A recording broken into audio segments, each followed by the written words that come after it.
Централен дневник на К1. Добро вечер. Настаните кои го одбележаа денот ги донесуваме веднаш по најавите. Останете со нас. Јоханес Хан го поздрави исходот од состанокот на политичките лидери.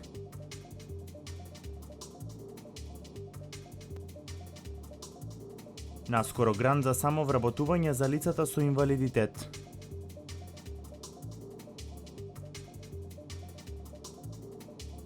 Зголемена интернет продажба во Македонија. 50% од продажбата ја сочинуваат групните попусти на онлайн продавниците.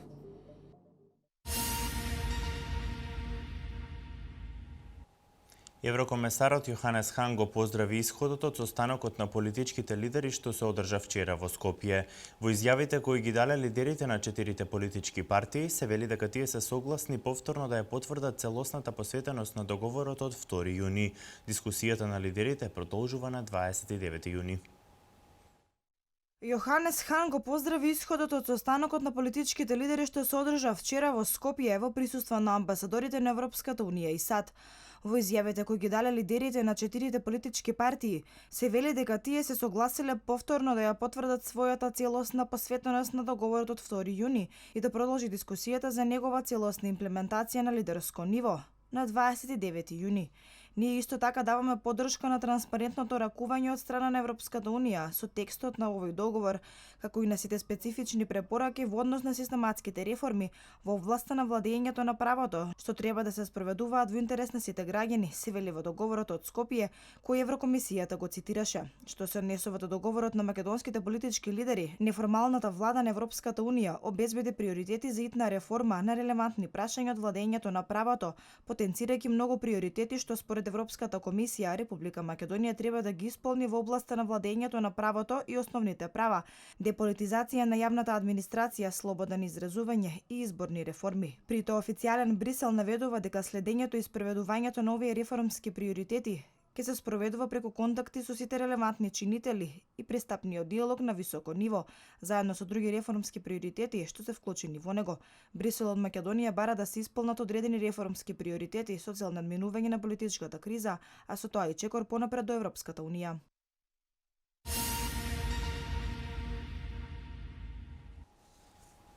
Наскоро и лицата со инвалидитет ќе добијат грант за самовработување. Ова е еден од проектите кои треба да се реализираат во периодот што следи, најави министерот за труд и социјална политика Диме Спасов. Грант за самовработување за лицата со инвалидност е следниот проект кој треба да се реализира наскоро. Ова го најави министерот за труд и социјална политика Диме Спасов на средбата со претседателите на националните сојузи на лицата со инвалидност.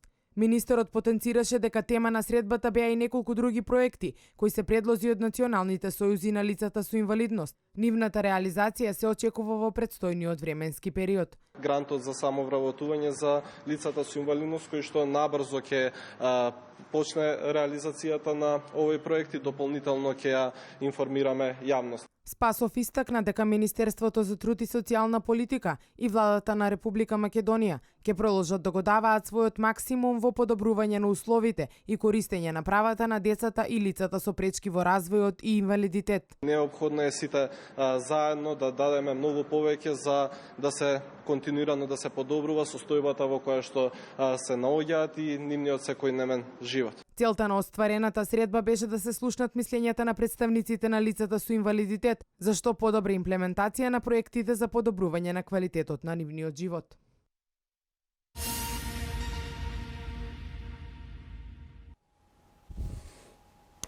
Полиција во Утринава имаше успешна акција за сузбивање криминална група во Куманово, која подолг временски период беше предмет на службите на МВР. Со примена на посебни истражни мерки, полицијата успеа да ги идентификува организаторите на оваа криминална структура. Полицијата Утринава имаше успешна акција за сузбивање криминална група во Куманово, која подолг временски период беше предмет на службите на Министерството за внатрешни работи.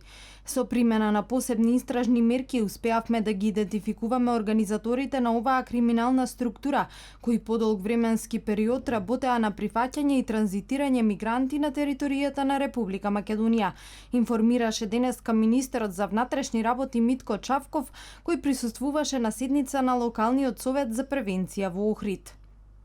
Значи Утринова имаше исто така успешна акција на сузбивање на организирана криминална група која подолг временски период беше предмет на интерес на службата на Министерството за внатрешни работи и со пример на посебни истражни мерки ние успеавме да ги идентификуваме организаторите на оваа криминална структура кои на организиран начин подолг временски период работеа на прифаќање и транзитирање на мигранти низ територијата на Република Македонија. Чавков нагласи дека тоа е потврда за определбите за ефикасна борба на Министерството за внатрешни работи во сузбивањето на илегалната миграција преку идентификување на криумчари и на илегални мрежи. МВР додаде тој ќе продолжи и понатаму во сузбивањето на криминалните структури со несмален интензитет.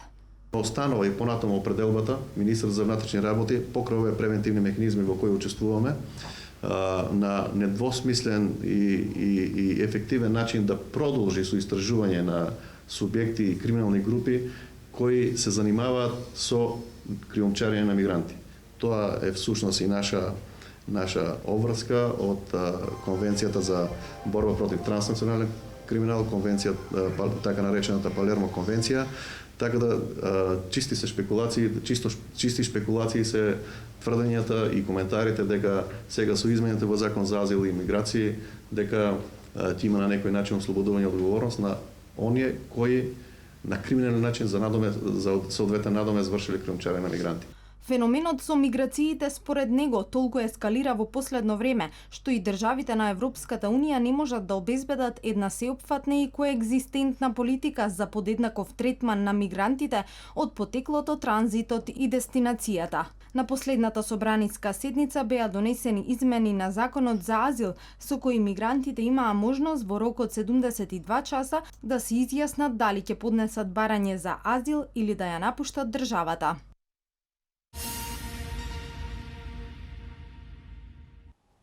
Ќе се постават нови светилки на тротоарот од левата страна на улица Благој Ѓорев. Причина за ова се високите раскошни дрвја кои го попречуваат осветлувањето на тротоарот.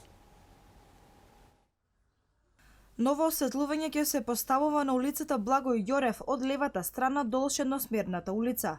Високите и разгранети дрвја го олеснуваат движењето на граѓаните затоа што сенката која ја прават е многу пријатна, особено во летниот период. Но негативната страна на истите е тоа што ја попречуваат светлината на високите светилки да продре и да го осветли тротоарот, каде во вечерните часови е многу темно и непријатно за движење. Во текот на вечерните часови, токму од бујната вегетација, немаме доволно осветлување на сегментот од левата страна, од Тедико Суперке што беше тука. Доста е мрачно местото. Иако има високи светилки, улични, меѓутоа од оваа страна од крошните дрвета не може да дојде светлината.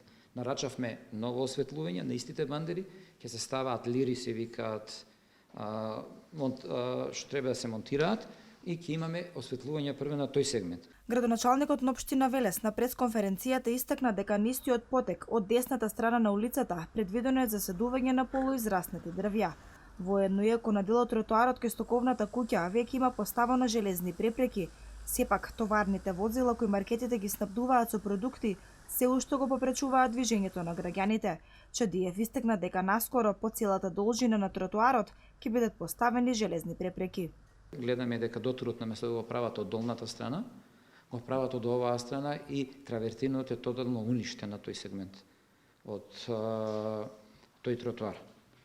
Значи ќе го забраниме целосниот пристап за тешки товарни возила на тој сегмент на градот. Она што можеме се уште го зачуваме, бидејќи ние како општина разговаравме веќе, тие биле набавени од Силекс рудниците на времето тој материјал и таков материјал не можеме во моментов да набавиме ми за да можеме да го смениме.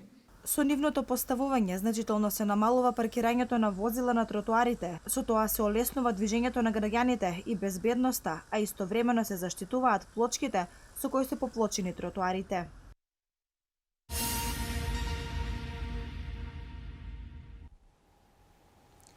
Колективна зграда со резиденцијален и деловен простор ќе никне на просторот каде што се наоѓа старата зграда на Велешкиот театар Џинот.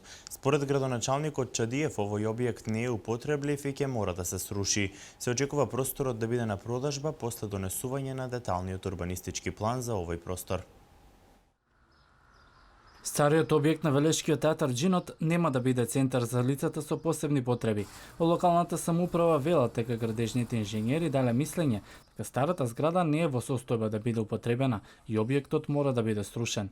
Градоначалникот Чедије вели дека општината е во процес за донесување на деталниот урбанистички план за овој дел од градот, пошто локацијата ќе биде понудена на продажба. Ќе биде мешано. Колективна зграда со деловен простор. Секако ние сакаме да правиме уште и некои одредени содржини таму кои што во текот на преговорите со инвеститорот ќе бидат наменети повторно за лица со посебни потреби. Претходно се очекуваше овој простор да се пренамени во нов дневен центар за лицата со посебни потреби. Овој предлог беше поддржан и од Сдруженијата на лица со попречености.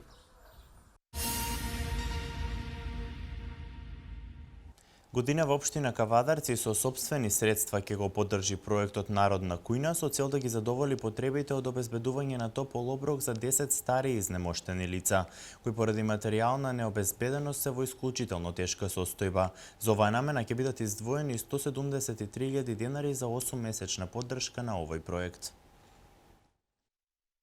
Со цел да се обезбеди еден топол оброк за оние што се на дното на социјалата од дисфункционални семејства, луѓе на кои што им е тешко да го поминат денот и не можат да обезбедат храна за себе си, локалната самоуправа со сопствени средства ќе го поддржи проектот Народна кујна.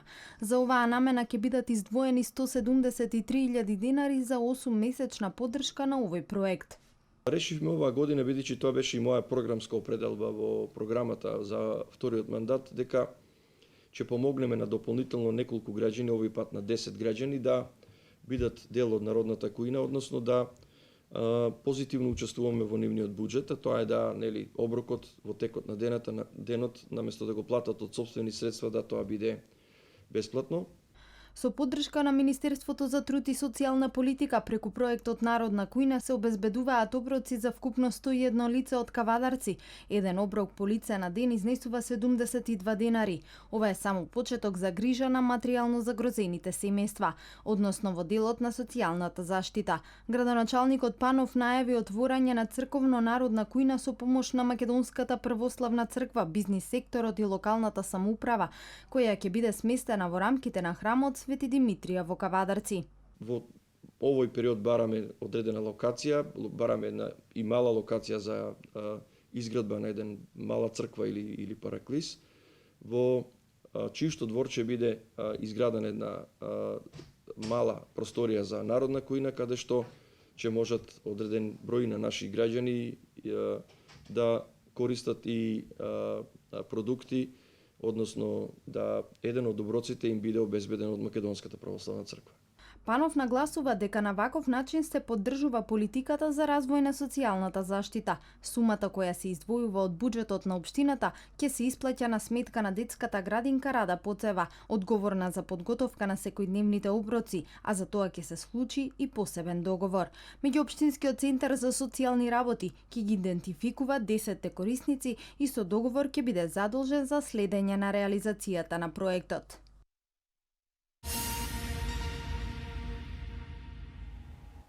Во понеделник на 22 јуни во Велес ќе се спроведува акцијата Бесплатни превентивни прегледи. Ова акција ја спроведува Министерството за здравство во рамки на проектот Здравје за сите. Целта на акцијата е да се подигне свеста кај граѓаните без оглед на возраста за континуирана грижа за своето здравје и вршење на времени превентивни прегледи. Започна акцијата за бесплатни превентивни прегледи на граѓаните во рамки на предвидената програма Здравје за сите на Министерството за здравство, која ќе се спроведува до крајот на месецот во сите здравствени домови или на фреквентните места во градовите.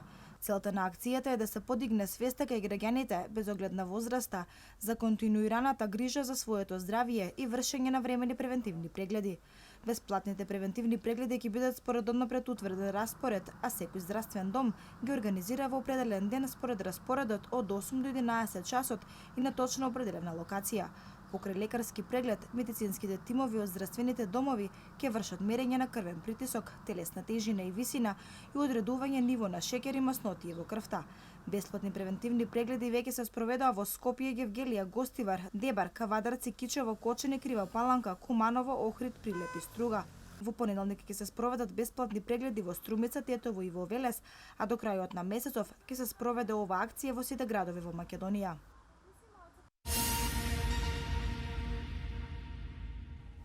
Зголемена е интернет продажбата во Македонија. Најчесто граѓаните ги купуваат групните попусти на онлайн продавниците. Во моментов во Македонија може да се пазарува на повеќе од 300 продавници, а довербата на купувачите значително се зголеми со влегувањето на PayPal во земјава. Граѓаните се повеќе се интересираат за купувањето преку интернет. Во моментов, во Македонија може да се пазарува на повеќе од 300 онлайн продавници, на кои се нудат различни производи и услуги. За развојот на трговијата кај нас допринесе и PayPal, интернет платформа која го осигура онлайн плаќањето и ја зголеми довербата кај потрошувачите. Македонците најчесто купуваат облека, електронска опрема, книги, хотелски аранжмани и производи за домакинство. Според податоците, групните попусти на онлайн трговците сочинуваат 50% од вкупната продажба на интернет. А клучното да се пуштат во првата онлайн трансакција беше атрактивната понуда, што во случајот кај нас, например, значи заштеда, односно поевтина цена доколку се купи онлайн.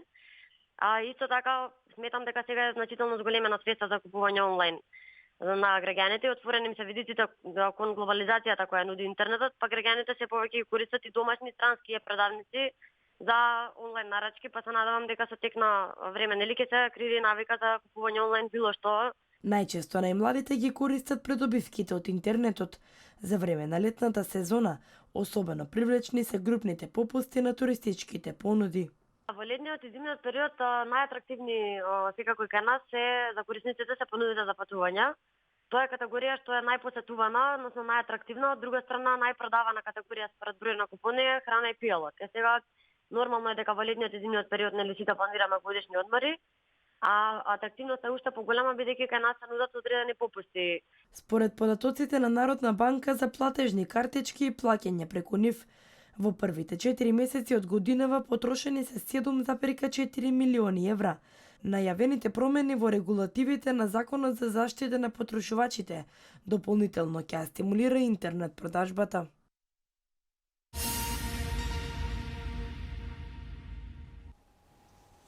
Петилјади граѓани побарале заштита на личните податоци од дирекцијата. Ситуацијата во Република Македонија и се она што се случува во земјата ќе биде главна тема на дискусија на Советот за надворешни работи на Европската Унија. Иванов на форум во Братислава. Во 10-годишното постоење на Дирекцијата за заштита на лични податоци, 5000 граѓани поднеле представки за злоупотреба на нивните права. Од дирекцијата информираат дека бројот на оние кои бараат помош при злоупотреба на лични податоци расте, но исто така има граѓани кои сакаат да се консултираат за тоа што е злоупотреба на лични податоци, а меѓу најчестите сомневања за злоупотреба го истакнуваат барањето на фотокопија од лична карта. Законот за заштита на личните податоци е донесен во 2005 година, со што првпат во Република Македонија и правно е регулирана оваа материја. Јубилеот за 10 годишнината на дирекцијата ќе биде одбележан со дводневна конференција во Скопје, каде представници на Google, Facebook, Советот на Европа и органите за заштита на личните податоци од Австрија, Полска, Бугарија, Србија, Албанија, Црна Гора, Босна и Херцеговина, Франција и Унгарија, како и неколку граѓански организации од земјава ќе разговараат за предизвиците што ги наметнуваат новите технологии и заштитата на личните податоци.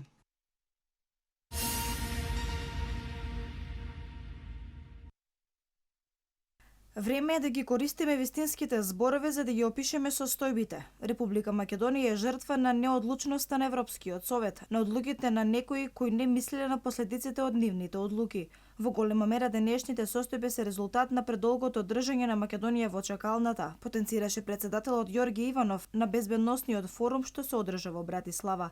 Председателот на Безбедносниот форум во Братислава потсети дека минатиот септември во Советот за безбедност на Генералното собрание на Обединетите нации побарал на Балканот да се создаде центар за антитероризам, затоа што земјите членки во НАТО и во Европската унија од Балканот соработуваат, а земјите што се надвор од НАТО и од Европската унија немаат доверба меѓу себе, не ги разменуваат информациите и не знаат како да се спротивстават на тоа што им се заканува. НАТО и ЕУ ја немаат завршена работата на Балканот. Безбедноста на Балканот не треба да се зема како готова работа. Може да се повтори минатото. Потребни се похрабри пораки и појасна перспектива од Европската унија за Балканот, е заедничкиот заклучок на председателите на Македонија и на Хрватска, Ѓорги Иванов и Колинда Грабар. Министерот за надворешни работи на Унгарија, Петер Сијарто, и поранешниот еврокомесар за проширување, Штефан Фуле.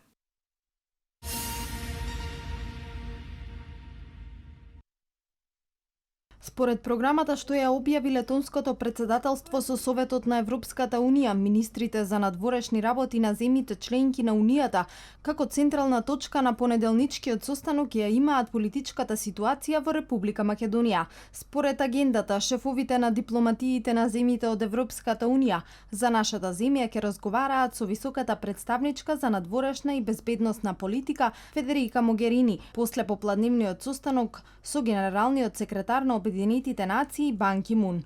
Заклучоците што ќе ги донесе Советот на Европската Унија идниот четврток и петок ќе бидат усвоени од страна на шефовите на државите и на владите на европските земји на самитот на Европскиот совет. Во април годинава Советот изрази сериозна загриженост во врска со влошувањето на ситуацијата во земјата, особено во областа на владеењето на правото, основните права и слободата на медиумите.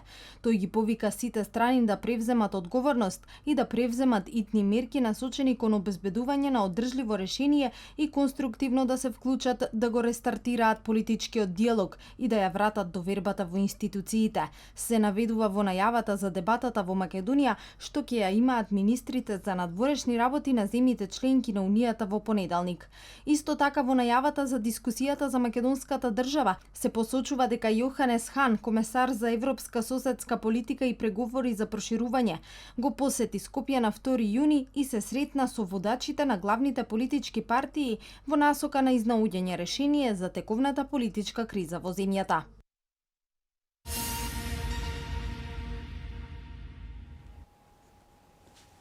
А од вестите од светот, зголемен е бројот на терористички напади. Расизмот во Америка се уште постои.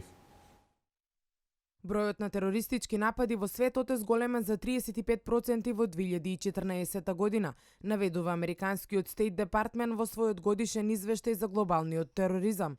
Околу 33.000 луѓе се убиени во 13.500 терористички напади низ светот во текот на минатата година. За споредба, во 2013 над 18.000 луѓе загинале во речиси 10.000 терористички напади. Според извештајот минатата година во терористички напади загинале 24 американци. Зголемувањето на бројот на жртви од тероризам според извештајот се должи на зголемената терористичка активност во Ирак, Авганистан и Нигерија.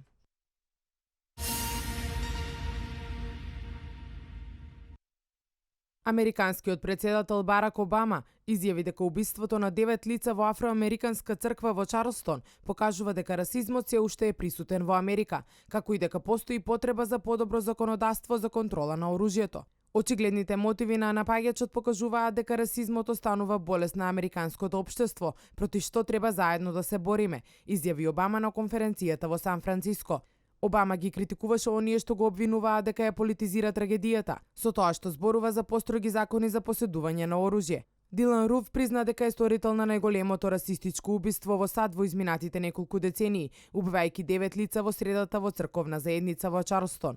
Тој е уапсен во четвртокот неколку часа по убиството, а полицијата наведува дека убиствата се извршени со пиштол кој го добил од својот татко за 21-виот роден ден. Руф не присуствуваше лично на судското сослушување, туку го следеше преку директна видеоврска.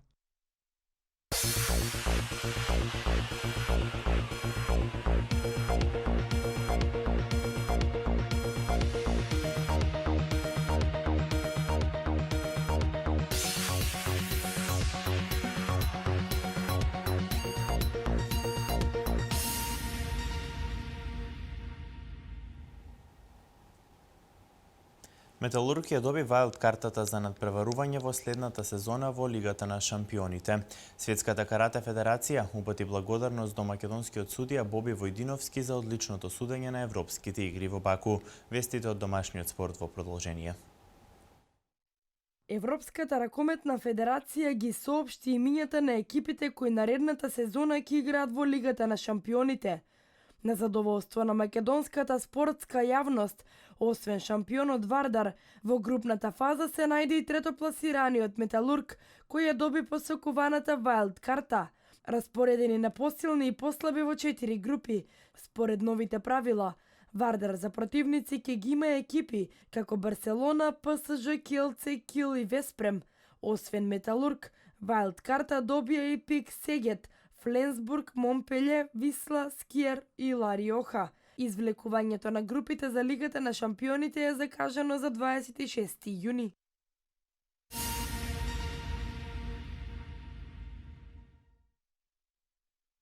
Македонскиот шампион ЖРК Вардар е меѓу екипите кои наредната сезона ќе се надпреваруваат во групната фаза од Лигата на шампионите во женска конкуренција. Директно во групата се најдоа уште 13 други тима, додека 8 екипи ќе претендираат за преостанатите 2 позиции преку квалификацијски турнири. Меѓу квалификантите е и двојниот шампион на Европа Гер, кој не успеа да ја одбрани титулата во Унгарија. Унгарија има право на 2 места во Лигата на шампионите, а од 7 други екипи, дополнителна пропусница им беше одобрена само на Баја Маре, во која настапува Елена Ѓоргиевска и норвешкиот Глас Веркет. Жребката за формирање на групите ќе се одржи во петок на 26 јуни во Виена. Нашиот женски ракометен тим веќе 2 сезони поред се наоѓа на Final Four турнирот и 2 пати во низа го освојува 3-то место.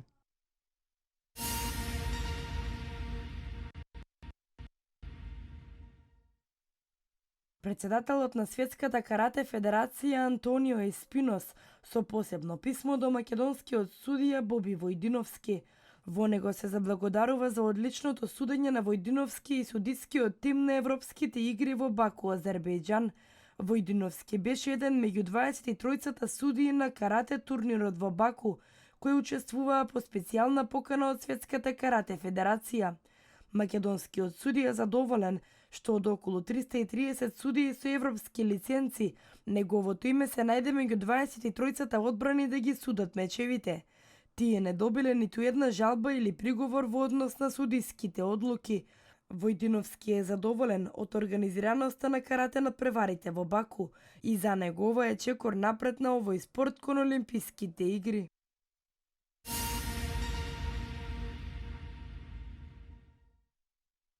Колекцијата на Лина Ѓорчевска се спогати со нова титула од турнирот во сингл во Тарсус, Турција, кој се игра на земјена подлога. Најдобрата македонска тенисерка го оправда статусот на прва носителка, освојувајќи го турнирот без да загуби сет. Во финалето беше подобра со 6-2 и 6-3 од германката Нора Нидмерс. Ова е трета титула во сингл во кариерата на Ѓорчевска, а прва во 2015-та. Заедно со пехарите во двојки, таа има бројка од 23 трофеи. Радоста во Тарсус може да биде уште поголема, ако попладне. Македонската тенисерка триумфира и на турнирот во двојки, каде што игра заедно со Мелис Сезар од Турција.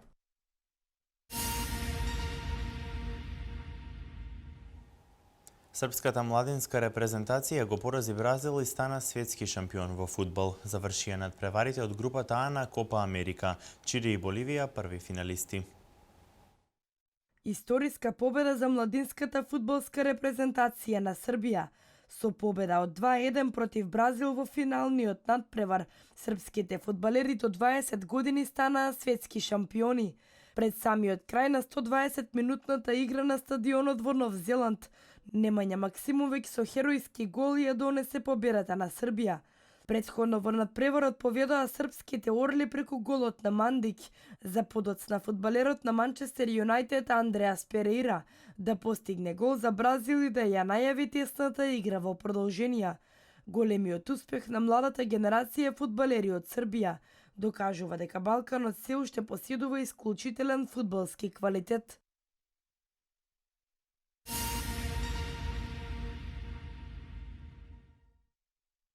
Чиле и Боливија се првите четвртфиналисти во 44-тото издание на Копа Америка. Синоќа се одиграа последните 2 надпревари од групата А, каде Боливија доживеа фатален пораз од 5-0 од домакинот Чиле, додека Еквадор со 2-1 беше подобар од Мексико. Ова беше единствена победа за Еквадор после двата пораза од прво и второ пласираниот. Со 4 погодоци и 1 автогол, Чиле го потврди првото место на табелата. Групната фаза Чиле ја заврши со 7, а Боливија со 4 бода. и покрај поразот на Боливија, двата тима го осигураа патот во нокаут фазата. Еквадор ќе чека можност за пласман во четврт финале како еден од најдобрите третопласирани тимови, додека за Мексико ова првенство е завршено.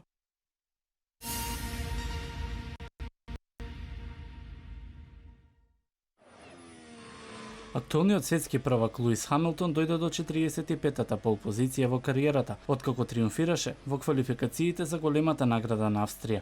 Британецот се израмни по бројот на победи во квалификациите со 4-кратниот светски шампион Себастијан Фетел, кој оваа сезона ниту еднаш не освои пол позицијата. Пред Хамилтон се уште двете големи легенди на Формула 1, Ајртон Сена и Михаел Шумахер.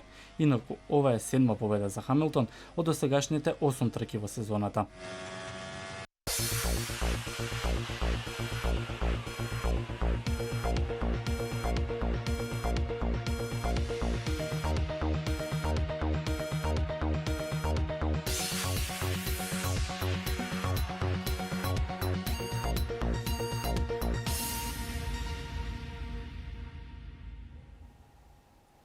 Сончево и топло време со повремена облачност и краткотрајни врнежи од дожд имавме денес. Еве какво време не очекува во наредните денови.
Благодарам на вниманието, почитувани. Останете и понатаму со програмата на К1. Пријатно.